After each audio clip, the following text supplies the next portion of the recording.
actually know each other. You just may look familiar. Yeah. That would be my guess, yeah. Okay. Yep.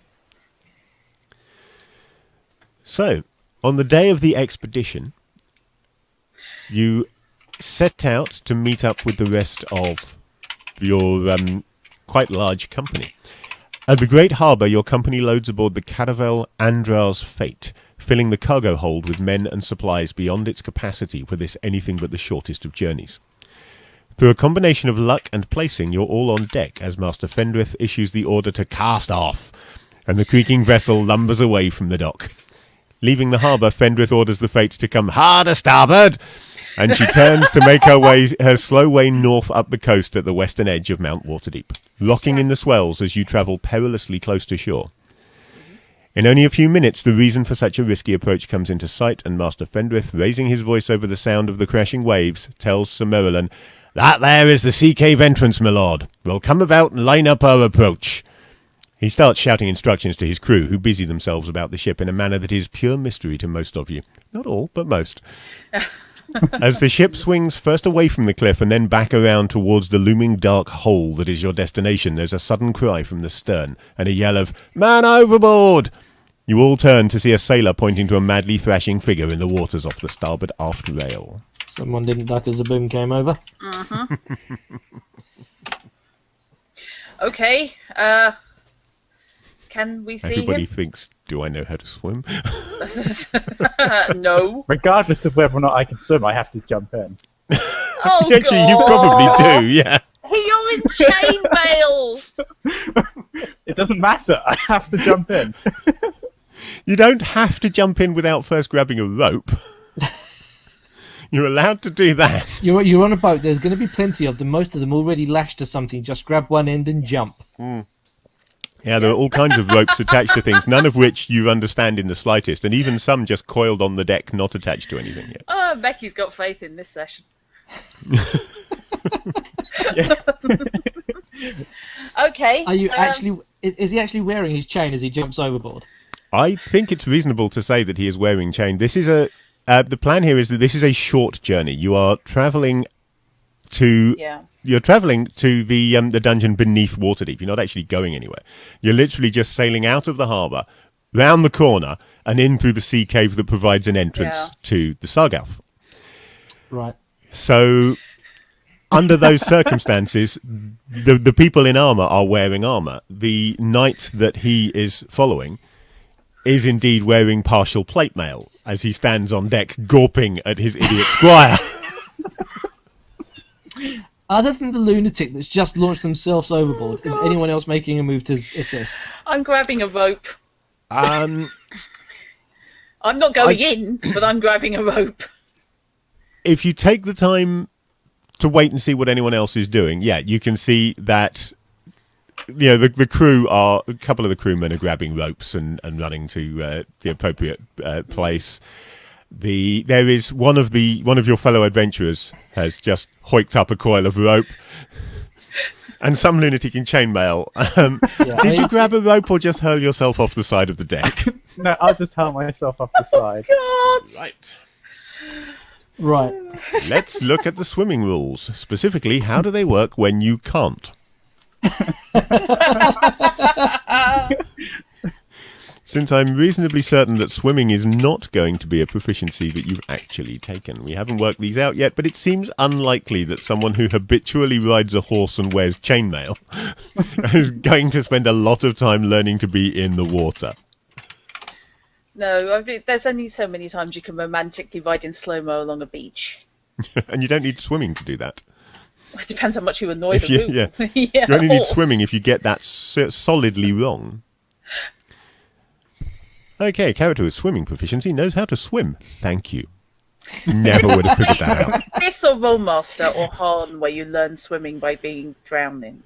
Both Rollmaster and Han. Yeah. But Han in particular, you make your first roll and you either gain the swimming skill or start drowning based on that first roll.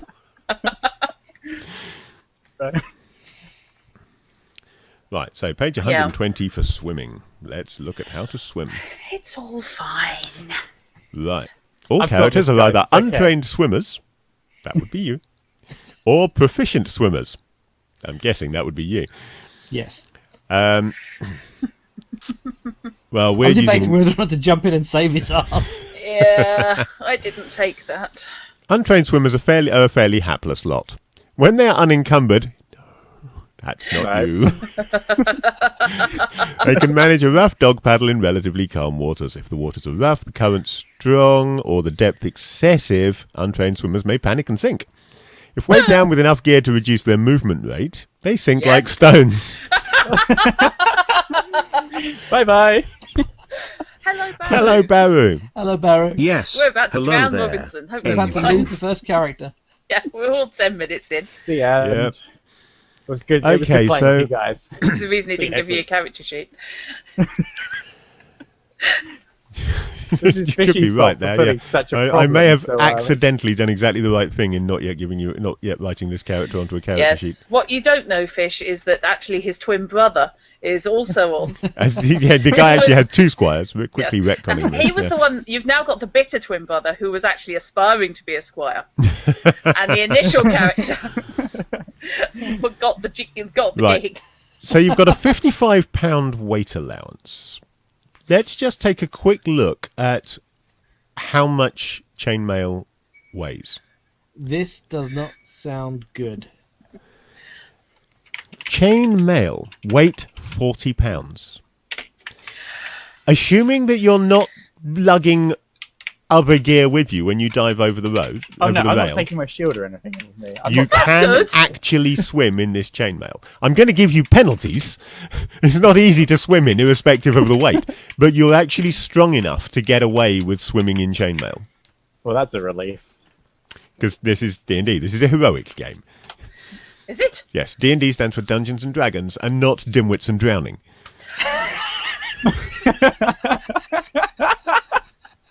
Shh, Mecky, hush. Now, everything else is not going to weigh a total of £15, so it'll be all right. His biggest problem is his boots, but See, if I had the choice, I wouldn't be jumping in, but unfortunately, You have the choice. no, No, I his don't. code of honor.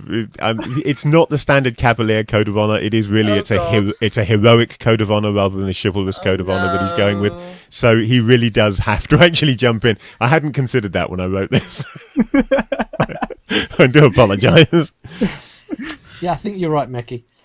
Okay.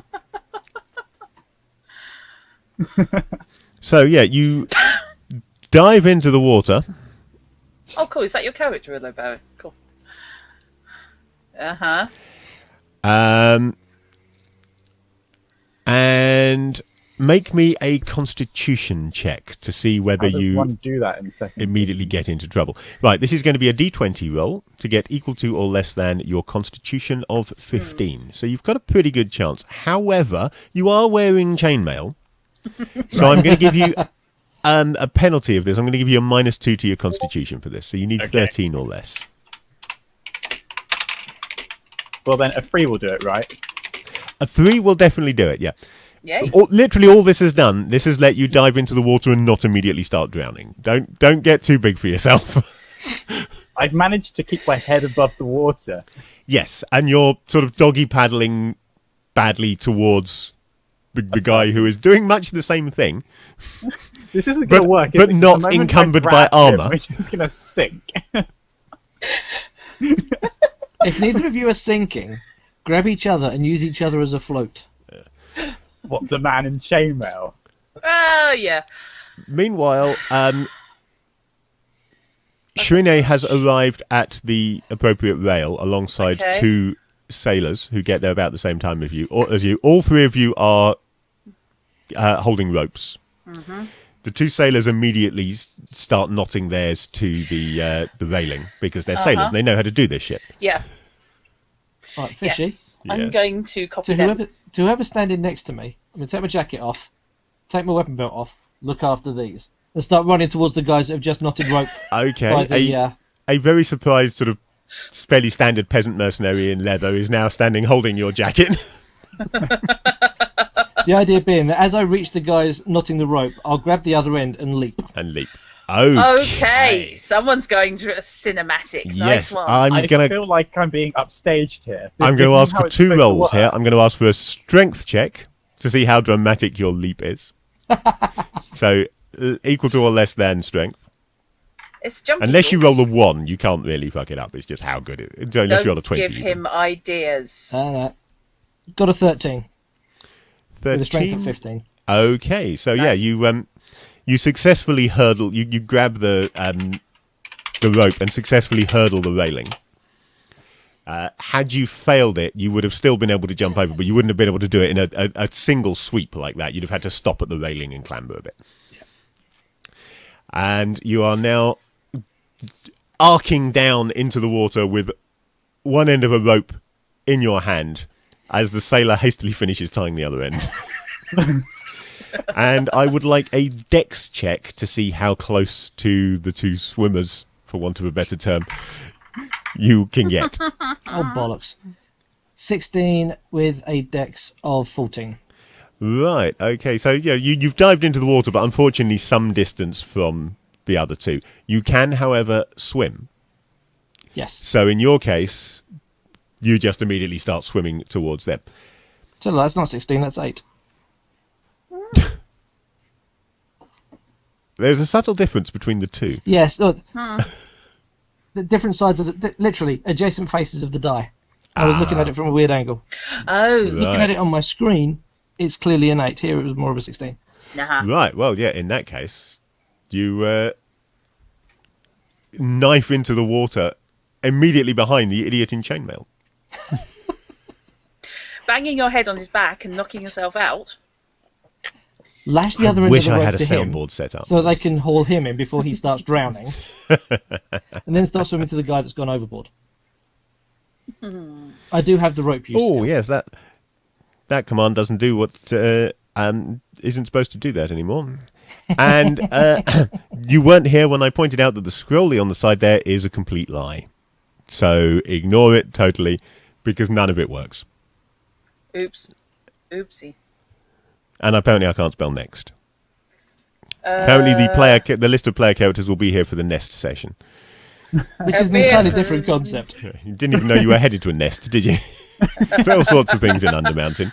Yeah, now I'm worried. Yeah, it's really not as well organised as I would like it to be, but I didn't want to delay starting. I just wanted to get going. Anything Your that character, involves by the way, multiple is on windows this and stuff. boat with them, Badu. So You're in the same boat as us. if you are available to play next week, I'm not in the boat. by which point this boat will have reached its destination, It's night. you can join in at that stage. I'm going fishing for chainmail clad people. Right, Mark, you are still slightly ahead because you dived into the water first. So I would like you to make me a strength check to try and grab onto the guy in the water and keep his head above the water. Okay. Oh, well, I rolled a 20. That's not very good. I was going to say, it's bad, isn't it? That's extremely bad. You reach out to try and grab and aid him, and you just, in doing so, you basically mess up the balance that you had managed to get for yourself, tumble over backwards, and for a few worried seconds, your head is under the water and your feet waving in the air above. Oh god, if I could just lash the rope to his feet and let him drag him in. Dramatic, Oh, God.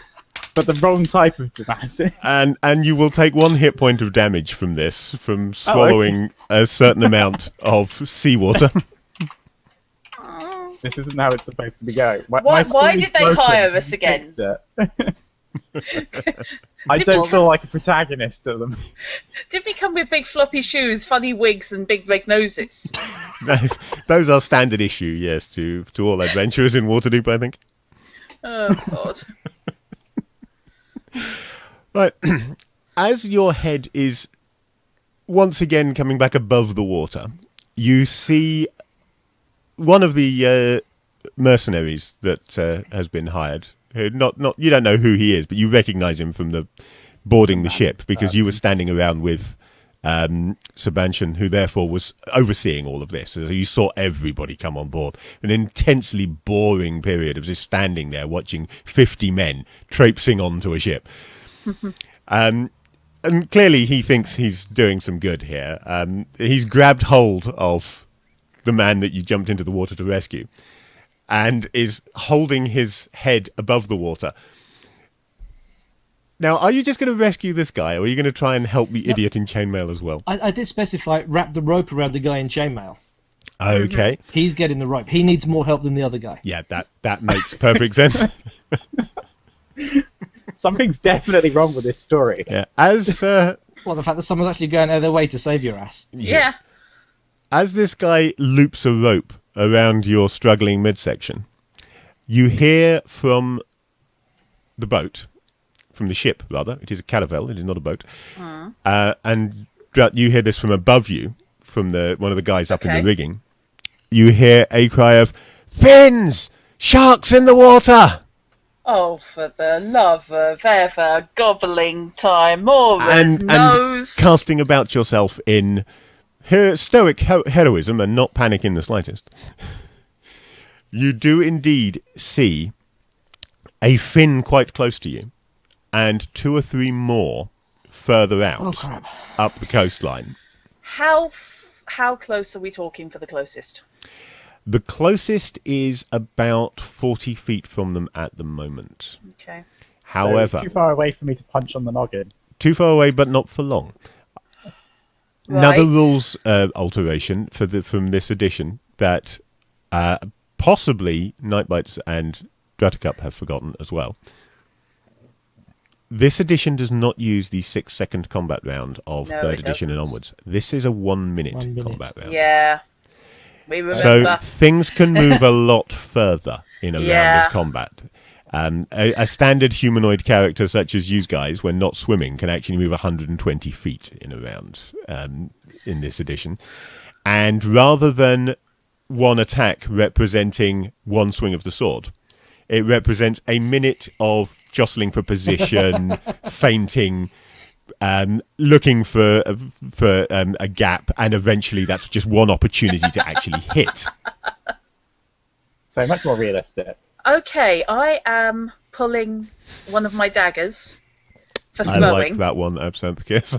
Yeah, for throwing, and I am waiting until the nearest fin gets within, actually 40 feet, maybe. Hang on a sec. I may be good to go. What's the penalty for medium range? Mercenary folks on the boat. I would hope there is. I think Penalty unless for medium they've range. got Combat the modifiers, night missile sight or fire, something, medium I don't range, know. -2 to hit for medium range. -2 to hit. What's long range? Long range is -5 to hit. Ooh. Okay, I'm going to hold off and wait until it gets within 20 feet. Okay. And then I am going to let rip with a dagger. In the hope that if it's bleeding in the water, maybe its friends will eat it. Yeah, that's a good hope. That is an excellent hope. Right, at this point, I think it's time that we rolled some initiative. So, Okay, D10? now, again, difference with initiative in this edition. Initiative is rolled after you've announced what you're doing in this edition. So we know that Drut is holding off, ready to throw a dagger at a knife. We know that you're wrapping She's not, you know. Yeah. no, a dagger at a shark. I knew what I meant. Yeah. Swimming knives. those That's what they are. That's all they are. Yeah. They're just swimming knives. Knife heads. Yeah, we know that Carp is attempting to tie a rope around in a joke. Lucian. Lucian, what are you doing? Well, I'm not drowning at the moment. He's in an anti-shark suit. You don't realise. He is in an anti-shark suit, yes, yeah. It's also an anti-swimming suit, unfortunately, which Well, doesn't yeah. work quite so well. Potato. So there's not much I can do, to be honest, other than focusing on not drowning. Yeah, effectively, every time you try and do something other than not drown, it's going to be another roll to see whether you start drowning, basically. Yeah. So long as you keep making constitution rolls, you can do other things as well. Every time you fail a Constitution roll, however, you're going to swallow some water, take some hit point damage, and if you roll badly enough, blah blah blah blah blah blah Sing. blah blah blah. So yeah, I suppose I could swim towards it. Which You've is sort of got a technically not rope doing now, anything so there's a different. limit to how far you can sink. I mean, the worst you can do is probably to sink about 50 feet. Well, probably about 40 feet, depending on how far That's above true, the water yeah, the you've deck got the- is, yeah. Yeah. Remind me again why you did that. He wanted the Well, role-playing XP. Well, I tied a rope to him. Yeah, Because it was the heroic thing to do, you just like want the attempting wind to punch a come up. shark Yeah, on the noggin. Also, on the heroic thing to do basis, yeah, you could indeed swim towards the shark so that it will go for you instead of the other guy in the that's what I water. was thinking, Don't 'cause- give him ideas. Well, He no, 'cause already I had was that already- idea. I was just I know. clarifying that, that was It's what he not meant. I entirely thought it probably was. a bad idea. Because he's Well, now 'cause- attached to the boat. Once I get the other guy back, with him having acted as bait, we can just haul his carcass back inside and strip it for loot. Actually, that's a thought. Yeah, at least you won't lose the chainmail. I'm the first loot crate. Mm. But yeah, no, I was thinking of swimming towards it as bait anyway, because, chainmail is slightly more resistant than, flesh.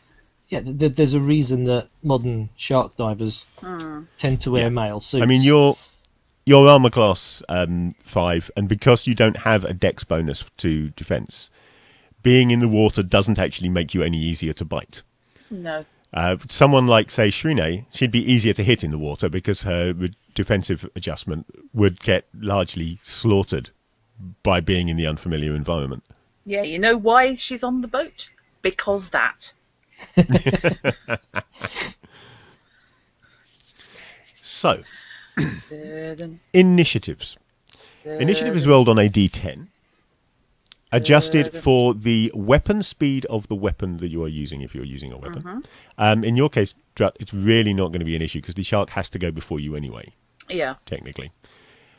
yeah, I'm holding an action, basically. If you're not using a weapon, you don't have a weapon speed to add. So just to swim is relatively swift compared to hitting something.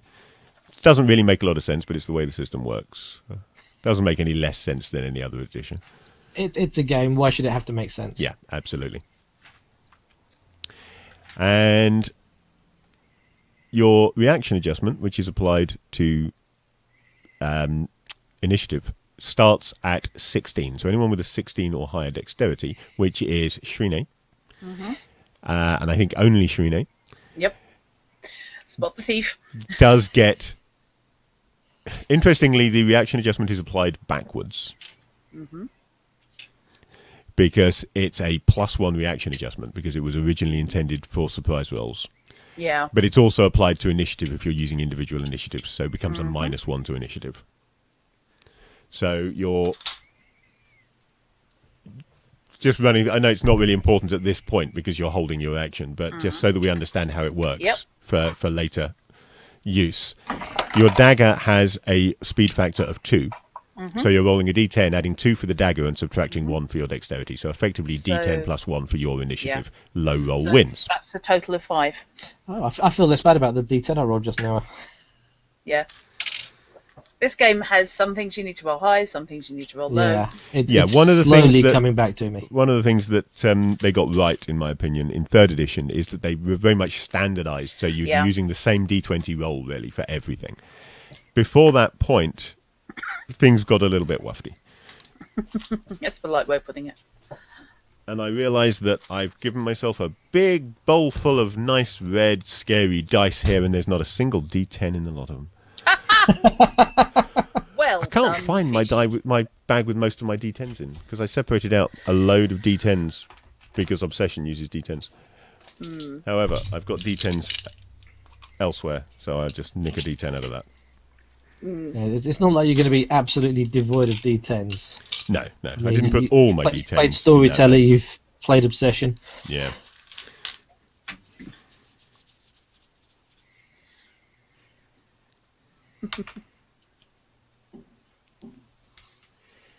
Good God. I can't remember is how you work out initiative fireworks on up there. a creature. Because it's not listed. Doesn't it? They always go last, don't they? Yeah, it's long last. Since basically what it's doing is swimming, I'm going to say again, there's nothing to add. It's just its role. Is somebody drumming? So, No, there's fireworks going off outside, I'm afraid. No, that's okay. Once I work out what it is, that's cool. I had that all last night, so it was weird. right, so the shark with its 3 initiative Oh, God. is pretty much going first. Huh? And it makes a beeline straight at the idiot in chainmail heading towards it, who, by the way, is making a constitution roll. Because you're trying to do something other than just tread water. Yeah.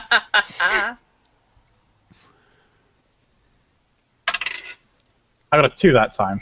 Okay, so yeah, you actually strike out. You've watched what the other fellow is doing, and you think you're getting the hang of how this swimming thing works.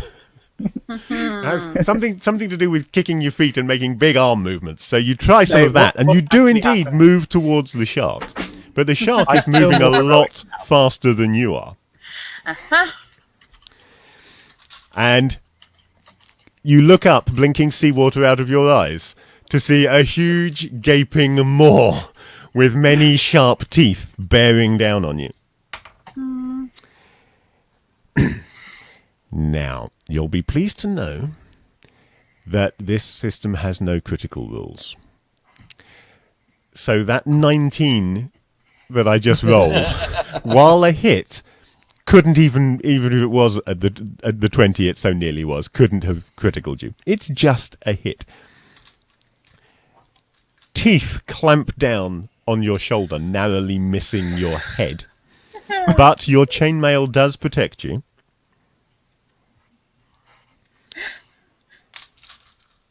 Fortunately. Well, on the plus side, I now know where the shark is. Mainly what the chainmail does is it stops the teeth from coming through and meeting in the middle. However, this shark's jaws do press your chainmail hard into your shoulder, and you take 5 points of largely bruising damage with a little bit of biting. Oof. Yeah, mail moved in the wrong way will pinch. I maybe die. So it's, Okay, chum, don't worry about it. it doesn't sound very Okay, so Sorry. half dead already. Drut with a dagger. Okay. Shrine is indeed at medium range at this point. Okie dokie, which means I have any kind of chance at all. Yep. Bear in mind, a 20 will Right. always hit no matter what. Yep. So, Thaco is... Your Thaco is 20 modified by your dexterity bonus of +1. So basically you've got a Thaco of 19. 19. Does my single weapon style specialization... Not single weapon style specialization. Forget it. No, I this don't is have a that anymore. thrown weapon. You So can't I use your glitched. melee No. style spec. It's And okay. hello, May, by the way. Welcome It's aboard. okay. I had daggers, of course, which I don't anymore. By the way, I am just showing off. I'm showing off my dice tower again. Just Steve hasn't seen it because I'm quite chuffed with it. So Mine's all technological. The dice that people can see on my stream is my Android device. Dice towers, Okay. yes, are a thing. yes, I've got to finish mine. I've got about that far with mine. I've got the ultimate GM screen. I just don't have a table. Well, big enough were I for it. better organised, I'd be using my dice tower, because I've got a dice Okay. tray that I can stand my dice tower in and just drop the dice through it into the dice tray. Unfortunately, my dice tray is currently full of crap. Not literal crap, just wires and remotes and things. So until I've emptied it out, I can't use the dice tower. That's a roll of 19. That is a roll of... Well, that hits armor class 0, then. You're with a Except it Thaco of doesn't. 19 and a roll of 19. That hits. Except I needed 20s because I'm at medium range, which means I've got plus. Well, 2 no, to that these. means you hit armor class 2. Yeah. Because you would have hit armor class 0. Yes, good With a point. -2 Sorry, penalty, yes. you have hit armor class 2. Yes. Do we think a shark is worse than armor class 2 or better than armor class 2? it You could get be. nothing for a pair. I was thinking that very same thing, Fisher. Okay, I will Good tell game, you, you good shouldn't game. really know out of character, but the shark is, in fact, armor class 6. So your Oh, dagger all right. thuds neatly Okay. into the shark and rolls... Is it medium? It is... I think it is medium. Yeah, let me just check this. Yeah, medium.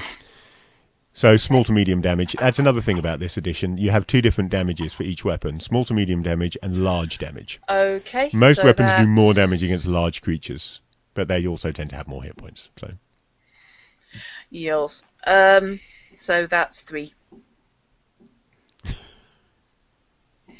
Sorry. It's a dagger. It's I only a would say I D4 probably damage have- at best, isn't it? The more correct It ones there. is. Can't see them. It's a D4. D4 damage for a dagger. Yeah. It's a D4 against a medium. That's why I was asking, because it's a D3 against large. Yeah. As I say, most weapons, but not all weapons. Small weapons are worse against large creatures, but Yeah. swords do more damage against large creatures. Yeah, my rapier does a D8 plus 1 against large creatures. There you Frankly, go. I'm well in Which there. is pretty cool, yeah. It is. So your damage roll was what was it? Total, I rolled 3. It was a 3. That's what I thought you said. Okay. Which on D4, I'll live. So Yeah. Might you not. watch your dagger effectively bounce off the shark. It cuts it. There is blood in the water. There's blood in the water anyway because it's bitten a big chunk out of Lucian. But there's a bit of shark blood in the water as well as your dagger does cut it. But it bounces off and disappears into the depths. That's not coming back in a hurry. Yeah, I'm no. not diving down for it. That's okay. I've got It's another okay. 4. My You can buy corpse me will be new ones. sinking soon, so you know. However, even as you are swimming away, a rope is tied one-handed around your waist. So you've got a shark attached to you at one side and a rope at the other side. You're doing really well now. You feel like you belong here. And then from the boat, there is a loud bang. It sounds like nothing that any of you have ever heard before. Wait, surely I would have had it. No? Why would you have heard it? No, wait. Who is the one that's? Unless I'm remembering the description wrong. You are remembering the description wrong, I believe, because you're assuming that the loud bang is coming from Morin Craft, rather than coming from Sabanshan. Oh, okay. So I got them mixed up. We seriously got a character called Mooringcraft. Yeah, not on purpose. I actually hadn't realised that when I wrote it, because this is the first time it's been said out loud. Yes, and his daughter Dingy. Yeah, that's the one. Nearly got Knight to Nearly. kill another Kiwi. On the ship, all heads pretty much turn to see Kraft standing at the rail with this strange tubular weapon of his, with smoke gently drifting out of one end of it now. And the shark is absolutely fine because he rolled shit. But he's actually Well, hit. But You know, there is a splash. Quite a lot of water is displaced At least it near wasn't the me. shark. Okay, that would have been more dramatic had it come off. Oh yeah, had it hit, it that wasn't would my have been head much more going dramatic. splat, at least. It wasn't your head going splat. What was no. the pity?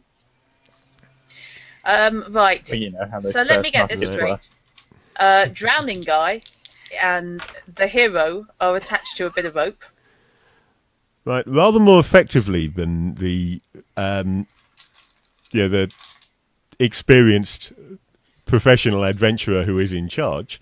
A couple of the crewmen have grabbed bows. And 2 arrows. One I actually actually survive thuds into the sitting shark down? and sticks Yay. quite close to the fin.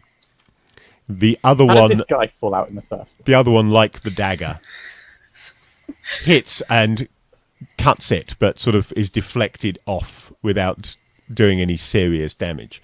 However, the shark has been wounded and is not happy. Please let me go. So now would be a good time. Now I know how much damage it's taken. Now would be a good time to find out how many hit points it had in the first place. Now you're just getting petty. I'm down to 9 daggers. I may possibly have overcompensated. I didn't trust you lot. That won't be enough. You'll need more. Yeah, I will. Okay, the shark has Might be. actually taken enough damage. It is in enough pain that it lets go of your shoulder and thrashes I still have a around shoulder. as if looking for what has, in its mind, bitten it from behind, no, from that no. arrow. And because that's the way I roll, new initiatives for another round of combat. Did you All of say this the has arrow taken was roughly sticking a in? minute. Yes, So there we was an need to say arrow what we're doing actually first. sticking in it. So if somebody decided to say shove that arrow straight into the shark, that would do extra damage. Yeah, that could be Well, done. obviously it wouldn't be my thief because I'm not in the water. You're Just like saying. expecting way too much of me here. This I requires was thinking coordination. somebody competent, but what can I say? You do you. I'm Sorry, assuming at mate. I this could point headbutt that, it. I'm assuming at this point my perspective doesn't let me necessarily see what's hit the shark, because with him tied up and off that way, I'd want to try and get to the other guy. Yeah. So No, really, there is pretty much. He's in between you and the shark, essentially, because he Yeah. swam directly towards it. You were tying a rope to him, so you're kind of behind him in yeah, that that's respect. kind of what I thought. So the most useful thing you can do is probably to continue trying to get this guy back to shore, having been struggling to try tie a rope to Lucian and also prevent this guy from going under at the same time. Yeah. Now you Yeah. can concentrate on actually getting him back to the boat. Yep, exactly what I was thinking. So you've got Lucian now tied up, yeah? Lucian has a rope. I wouldn't say I had him tied up. No. He's attached to a rope. But Just if leave it at he that. loses it and He's starts not into sinking, that people one, can just yeah. pull on the rope now rather than That's what I just was watching him thinking. go down. Rather than have another go with one Or of my you could just daggers. treat him as bait and pull in the shark when it's while it's trying to swallow him. Well, This that's is an what the really option. big fishing hooks were for. Yeah, it's actually a fishing hook that's about that big. His next suit of chain. go on the Needed end the of your hemp hemp rope. His next suit of chain is going to have barbs all over the outside. Got rules for that. Am I going to have to Yeah. bang out the dents of this when I get back to the ship? That's entirely down to it's you, chain, how you not want to plate. celebrate survival. It's difficult to dent chain. It's difficult to dent flexible things, to be honest. Yeah. You may have to replace a few missing rings, though. Yeah, you've probably got a few missing links there. Mm. There's 2 Neanderthals attached to your shoulder. Okay. Initiative. Yep, initiative indeed. Yeah. So I again, rolled badly. D10. Druck gets a -1 for her dex bonus. The- 1. Plus whatever you decide that pulling the rope, that's my action for this turn. I'm going to start hauling in. Yeah, I'm Is not my going action just going I'm to not going to be apply a pull? weapon speed Okay. penalty for that. So yeah, my 1 then is going to be when I start hauling him in. Okay. 6 for me. And Mark, what was yours? I rolled a 5. 5. Okay, well, the shark and Shrine are acting simultaneously. It's a really quick shark. I don't like this die. Yeah. I want a different Sharks D10. are really quick. That's true, they are. They are. Normally, I work on a heroes go first principle, and I'd let you make your action first. But in this instance, it's much more fun to have the two happen simultaneously. It's going to be a weightlifting roll, isn't it? So, as you pull on the chain, depending So on how there's this tug of D20 war, works, on isn't the chain, on the rope, depending on how this D20 comes out, you may be pulling a shark as well. So, D20 for me as well. Why am I... Right. That's a roll of 14, your armor class 5, which means he has Yeah. missed. The shark Yay. gives up on trying to figure out what's bitten it, turns back towards you, And misses. and as the maw is lunging towards your head for a second time, you're suddenly yanked backwards by the rope, and the jaws snap shut on nothing. So, this is possibly my earliest opportunity to get a I Ben give a Bars really lift big gates. forehead flip. So I was going to say, on your initiative, Bad you're now shot. close enough to hit it if you want. Hang on a sec. This is, isn't it? It's going to be a Ben Bars lift How gate much roll. damage can a punch even do? Generally, 1 hit D4, I point. think. You can Oh, get well, up to actually, 2 no, hit it points if isn't. you do really well. It has a No, it has a it's not weird gonna be a Ben Bars lift weird gates. unarmed Does that combat include my system. +1 damage? This edition, it basically has a little table for punching, which I'm hoping is on the GM screen. Right on the If nose. not, as there well, it where is. it's a Punching and weak wrestling point. results. So yeah, your attack roll, the higher your attack roll, it actually gives you a specific result based on your attack roll. Now. So roll your d20, see what you get. Obviously, you need to actually hit, which means with your THAC of 20, you need 14 or higher to hit at all. Fishy. Okay, I wrote 17. 17. Okay, nice. Somehow you managed to kidney punch a shark. I'm not quite sure how that works. We'll translate this slightly. Got him right in the flukes. You ventral kick a shark, maybe. Okay. Which will do 1 point of damage plus your damage bonus, because you do indeed have a +1 strength bonus, which I'm going to allow you in this instance, even though in the water it's not guaranteed. Okay. So that does a further 2 points of damage to the shark, and has a 5% knockout chance. Ooh. Ooh. So, Knock out a shark. That would be hilarious. I would. I'm assuming Go for you it. do you have a percentile die handy? I do. In that case, I will allow you to roll it. You've got a Roll, 5% roll. chance of knocking out a shark and being truly epic. Do I just roll? Hang on, let's do this then. Well, I got 100 there. When you say 5%, Are it's... we talking 95 to 100 or 1 to 5? We're talking 1 to 5.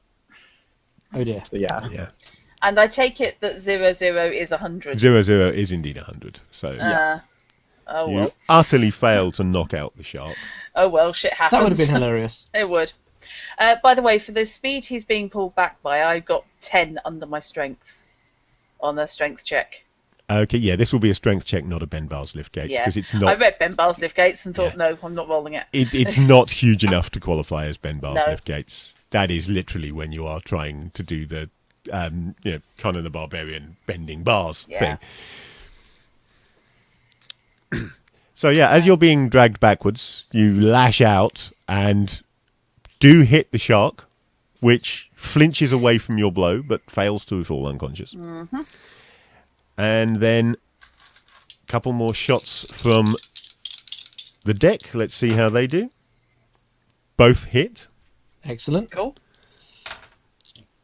Again, one of the arrows barely does anything at all. It just takes a nick out of the fin for a whole 1 hit point of damage.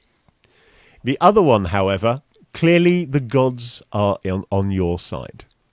Guided by divine providence, as the shark thrashes back towards you, so that it's moving into a position where the archer cannot possibly have known it was going to be.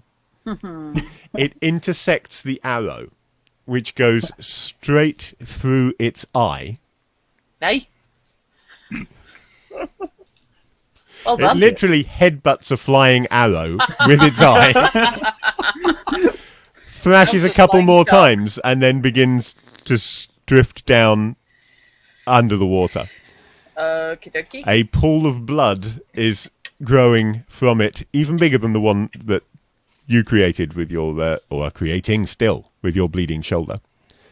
And as you're being pulled back towards the boat, the ship, you can see that the other fins, which are getting perilously close now, are redirecting towards said pool of blood. Plot armor. At this point, you will indeed get back on board. There are people here with ropes, and you can be, the two of you, the three of you technically, can be pulled back on board. Yep. That was stupid. And Just saying. I am going to give each of you who jumped into the water 20 XPs for the heroic rescue. Oh, thanks for that.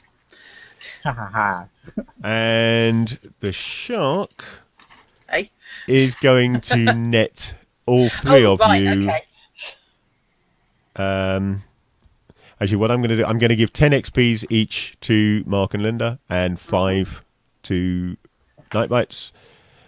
I really ought to decide for myself whether I'm using your real names or Twitch names or what, shouldn't I? Or character names. Let's go with character names in future. That would probably be good. Yeah, character So names yeah, works. 10 XP each for Shrine and Lucian, and 5 XPs for Carp, because although you didn't actually fight the shark, you were in the water with it and involved. And To be slightly bru- concerned. Yeah. Yeah. To be honest, Fish, as far as I'm concerned, it doesn't matter what you call me, by the way. I think people can figure it out. If nothing else, there's only one woman on stream, so you know. True. Fair bet. Okay, the courtesy of the use of rope, this did not go anything like as badly as it could have done, because all the time during this, you don't actually just stop a ship. No. So all the time that this has been happening, the ship, under no major power, because they're not making any effort to move it, has been drifting towards the sea cave that was your destination. So that as you're being pulled back up onto the deck, the cave is looming directly in front of the bow. Once I get back on the deck, I'm going to walk up probably to need the to stock crazy up man my in the bleeding. chainmail armor and smack him on the back of the head. Then I'm going to go and pick up my gear from the peasant mercenary. I No, gave it rather to and than start smacking me on the back kicking of it my up head, again. you need to do it on my back, roughly No. about my shoulder blade. No, back of the head. Yeah, but if you Back did it ahead. roughly around between the shoulder blades, there's a good chance he'd really spit hurts. out a fish.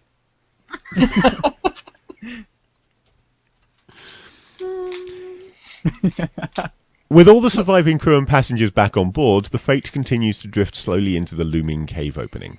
Yeah. Light the lanterns, Master Fendrith orders. All of the damn lanterns! And the crew set about igniting braziers and lanterns all around the deck, but concentrated mostly at the bow. You notice that Kraft aids with the lighting as if he's made this journey several times in the past and knows what is coming. With Master Fendrith at the helm and his first mate, a dark-skinned southerner named Gorash, yelling course corrections from the bow, the Fate cautiously slips between rocks protruding from the waters and through the cave entrance. Inside, the cave opens out considerably, but the sound of waves slapping onto rocks echoes back disturbingly from the cave walls. Walls, not whales. Bloody autocorrect. Whales appear. Yeah, from the cave walls, and the ship rocks alarmingly in the overactive waters.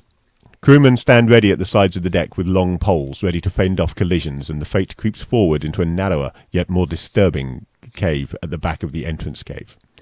For what seems like an hour, but cannot have been more than 15 minutes, you sail on through the darkness until, at the end, the walls, while still getting narrower, become more even and smooth, while the current from the tides disappear completely. At long last, the Fate sails into another open cavern, this one backed by a smooth constructed wall, topped by some sort of mechanical contrivance. It takes you a moment to realise that you are looking at a massive cradle hoist, similar to those used to load ships in Waterdeep, but large enough to move the ships themselves.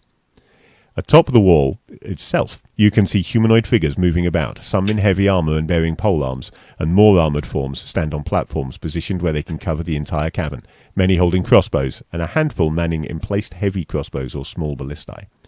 "Gently now," Fendrith calls out, handing over the helm to a crewman. "Bring her in gently."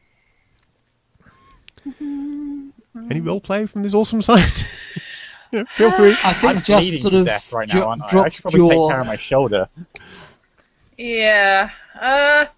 This That's is not what big. I was expecting. So what you've got at the back of the cave, or at the artificial back of the cave, is a stone wall which rises around 10 feet above the level of the water, on top of which is this massive hoist. As the ship sort of gently drifts round into position, they swing the cradle down and attach it. It just drops into the water and ropes are hauled through to bring it round underneath the ship until eventually you are standing on the deck of a caravel which is literally about to be lifted out of the water like a fish. Oh, I'm not happy about this. I far prefer to travel under my own steam, on the whole. Especially if it involves even have leaving steam the on. ground, metaphorically speaking. It takes them about 20 minutes to be ready to go. And then the mechanism is operated by some means you can't see. Chains run off from the winch through holes in the wall, presumably into other drier caves, where they may have horses, oxen, they may have a lot of slaves, they may be undead for all you know, pulling on these chains, or it might be some arcane mechanism. There's Yeah. no way of telling from here. but with a lot of creaking noises and a lot of rocking and a lot of very unhappy passengers and crew. The Andra's Fate lifts from the water. The boat's even designed to do this. It's not going to fall apart under its own weight, is it? This isn't natural for ships, is it? This is not natural for ships at all. No. This is part of why it is being done with a cradle like this, so it's supported evenly, rather than it's not been hooked at one end and just hauled out of the water. That would not be quite so good. But they are taken out of the water on a regular basis for repairs to the hull, things like that. They're just beached and wait for the tide to go out. But nevertheless, boats are removed from the water quite often, including ships this sort of size. And for a ship, it's relatively small. It's fine. It's fine. I may actually be leaving marks in the rail on the edge of the deck at this stage. As the ship begins to draw level with the top of the wall, which means that you're now at the deck height, you're about 8 or 9 feet above the water now. Fendrith looks around and calls out across the deck, "Get a grip, lads and lasses. If anyone falls now, we'll not be getting you back." Oh, good. You can see that most of the crew are indeed... most of them have got loops of rope. So they're not actually tied to anything, but their arms are through the loop of a loop of rope, so that if something does go wrong, they're essentially attached to the ship. Yeah, that looks like a really sensible Sounds like a really good idea. Yeah. So yes, shing, shing. It's fine. Hold on to something. We're not jumping this time. I'm just going to stand dramatically at the front. Oh dear God. The ship goes up, swings across the wall. You can't really see much on the far side because while there are lights on this side, there aren't any on the other side of the wall. There's only the lights of the ship. And that's up here with you, not down there in the darkness. You can see some glint of firelight off water about 10 feet or so beneath the ship. But you can also feel more than see another wall, no more than maybe 30 feet beyond the one you've just been lifted over, that must be the actual back wall of the cave. So you're being lowered into a space that is barely wide enough to take the ship. It's fine. It's all fine. The ship lowers to what you think must be around halfway down, at least at your height, which puts the bottom of the hull lower yet, and then stops. And you can hear a rattling noise as the winch sort of comes to a halt. Breaks.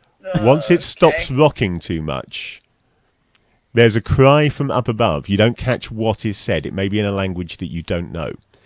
And then some sort of release mechanism is triggered, and the Fate drops the last few feet into the water beneath. Oh dear. As the hoist releases her, Andra's Fate lurches and drops almost straight into the channel behind the barrier wall. Water splashes up high enough to soak those on deck, and the ship rocks alarmingly before stabilizing again. Even before it is stable, the current has started drawing her with ever-increasing speed into the darkness of the narrow channel. Aided by warding poles from the crew, the current draws the ship along a narrow and twisting channel until light, quite dim but almost blinding after the darkness, suddenly surrounds the ship, and you experience a strange floating sensation, as if you're not truly standing on the deck, but merely floating in close proximity to it. Somehow you get the same feeling about the ship, that it's floating with the water rather than on it. And then suddenly the water shifts. With a rapid creep, it flows up and over the ship, over and into you, filling your mouths and noses and threatening to drown you. There's a moment of panic before you realise you can somehow breathe, the water now filling your lungs, and then a lurching sensation which comes close to losing you your breakfast, as the ship shudders and then shoots forward into the darkness once again, much faster than before. The vessel and the bubble of water surrounding it careen through the channel like a ball thrown down a pipe before you burst free into dim light once again at the edge of a sudden drop, and, the bubble of water bursting and flowing away from you, tip forwards down the waterfall. At this point, I'd like a con check from everybody. Can I just ask, how freaked out am I who could see everything? You couldn't see everything. It was vision. really quite dark. Even with dark vision, you could see flashes of light, odd glimpses of movement. You could see rock close to the ship. So, considerably more freaked out than most of them. Right, okay. But you couldn't see anything clearly, even with dark vision. Fantastic. So, yeah. Oh, God. So, those con checks. That was peculiar. So equal to or less than our constitution. Yeah. Equal to or Made less it- than Constitution, yeah. Made it Yeah, by made 3. it by 5. Made it by. I rolled a 15. I can't remember what my constitution is now. Your Constitution is 15. Oh, okay, that's why I can remember it. So Equal to or less then. You good? you retch a little, but I need to write this down. no worse than that. You wretched little. What was that?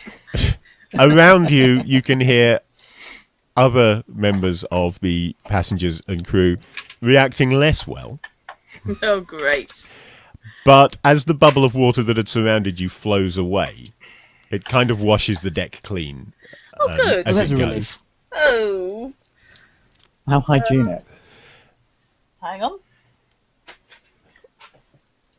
With a sudden wrench, the ship slows and coasts gently to the foot of the falls, righting itself as it is finally freed from the magic which propelled it here, and Master Fendrith starts yelling instructions to his crew once again.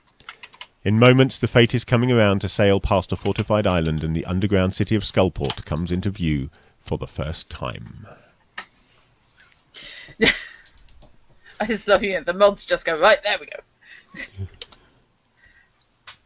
Uh-huh. Scared now. So do the crew look like they are with it enough to know their jobs in terms of where they're supposed to be Yeah, shoring us up? the crew clearly have done this before. This is obviously not the first time that this ship has come through this passage, It would be because nice for them to Fendrith and warn his us. crew react far better than the passengers do, and are immediately au fait with what's going on. They're not gawping as you enter this huge cave Like the rest of us are. like everyone else is, including your employer. The only member of your party who is your company who is not gawping is Kraft, who is completely ignoring the sights around you and busying himself about a pack that he had with him lashed to the deck. He's now untying it and beginning to open it up. As you enter the cave, what you see ahead of you is an island looming out of the darkness. It has a few lights on it, but mostly it is lit as you come close enough for the lanterns on the ship to illuminate it. And you see that it is fortified across almost its entire surface. As you turn to port and drift towards some wharves that you can see appearing up ahead of you, you see that Skullport is defended by an island fortress. There are ballista, catapults, and armed men all across the walls. And you can also see small, quite narrow rowing boats, which look like they probably have quite a turn of speed on them when fully crewed, with, again, ballistae in the prows that are ready to go by the fort, where clearly they can be launched in a matter of perhaps seconds, certainly no more than a couple of minutes, to attack any boat which somehow gets here without permission. As the city itself comes into sight, it's like nothing you have ever seen before.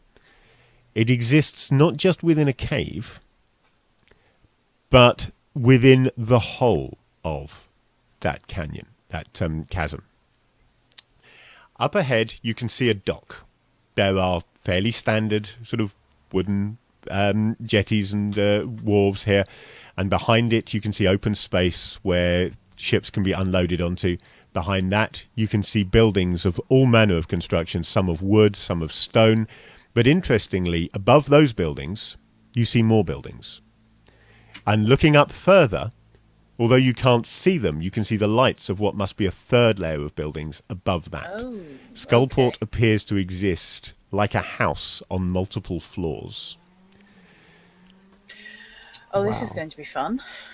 The Fate comes to rest rather than attempting to dock, and Master Fendrith orders a boat lowered.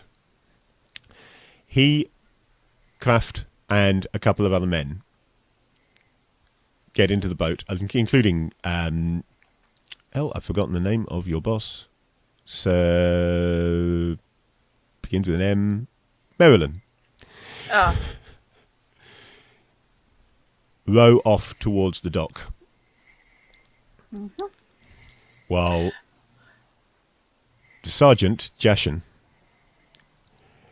starts issuing instructions to the men-at-arms and adventurers down in the hold, mainly to ready themselves, clean themselves up, because for the men in the hold, the journey here must have been even harsher than it was for those of you on deck. yeah, that should have been horrendous, and they weren't going to get cleaned. Ew. Memo: don't go downstairs. Not In for a while. small groups, men begin to drift up onto the deck, I'm not surprised. but they are holding back the majority of them because there simply isn't room up here. Until people can get off the deck, there's a limit to how many can get back up. yeah, I want to see if I can find one of the crew who's not overly engaged in something, and ask him if that's how we get down here on that channel. How do we get back? It seems like a one-way current. Magic I wish goes I exactly had the same way the that. other direction. I was afraid you were going to say that. Not to worry, though. You've got a lovely expedition into Undermountain first. Maybe you'll be lucky and not come back. Well, there's a cheery thought. Great. I'll bring you back a skull. Okay, when your captain and employers return, their rowboat is leading 3 larger boats, quite wide-beamed rowing boats. Standing at probably roughly in the middle of the lead one of these boats is an unusual being, a creature you have never seen before. Humanoid and roughly 6 feet tall. It has... I'm going to use an out-of-character description here because I can't find a good way of describing it in character. It has the head of a hippo, which none of you have ever seen a hippo, so you can't really equate to that. But that's what you're looking at, a hippo-headed creature. It seems to be wearing some sort of cleanly pressed uniform with a row of medals on its chest, and to be issuing instructions to the crew of these boats. What is that? Are the medals heroic? In Well, I mean, charge. you can ask whether they're heroic when he arrives. You don't know. Most medals are heroic, so you have to assume there's a degree of heroism involved in the medal giving here. Let's assume he's in charge and not upset him. Let's assume he's a he. Did you just assume his gender? I assumed he's not an it. That's as far as I've got. As they get here, the ship's boat and the first of the new rowboats approach. Ship's boat is hauled back on board after after its inhabitants, its crew clamber back onto the deck. The other boat is pulled up alongside and held with ropes as Jashan starts organising for men-at-arms to clamber down into it. Before he can do that, however, it's necessary for the creature on board and his crew to come up and for them to arrange the hoisting of a barrel, not a very big barrel, just a small cask. But nevertheless, they hoist it up on a couple of ropes, and seem to be treating it quite carefully up onto the deck. That'll probably go bang. As it arrives, you see Kraft in conversation with the strange new creature. And they shake hands as if some sort of a deal has been done. Oh, dear. We'll skip over the unloading process. It's basically going to consist of your company of adventurers being split between the 3 boats. Mm-hmm. 2 of the boats contain mostly men-at-arms and a few adventurers, and the 3rd boat has the remaining adventurers and the supplies that are being taken with you, which is mostly things like rope and pitons and axes and that sort of stuff, but a few rations. You're not expecting this to be a long expedition, but in case of emergency, there are some trail rations there I've as brought well. my own. There's a reason for that. I don't trust anyone else to prep for an expedition for me. Once everybody is on board, the boats then, using crew that have been brought with you rather than the crew that come from Skullport. So, for example, Carp is one of those that is issued an oar at this point. Mm-hmm. The boats are rowed south past the Fate, down around the far end of the Fortress Island, which you hear one of the crew as you're loading refer to as Skull Island. And Great. At the far side of the island, you find yourself rowing against a sluggish but nevertheless present current as you head into a roughly 40-foot wide opening from which the River Sargelth flows into this area. And there, as you begin your journey upstream, I think is where I will leave it for the day.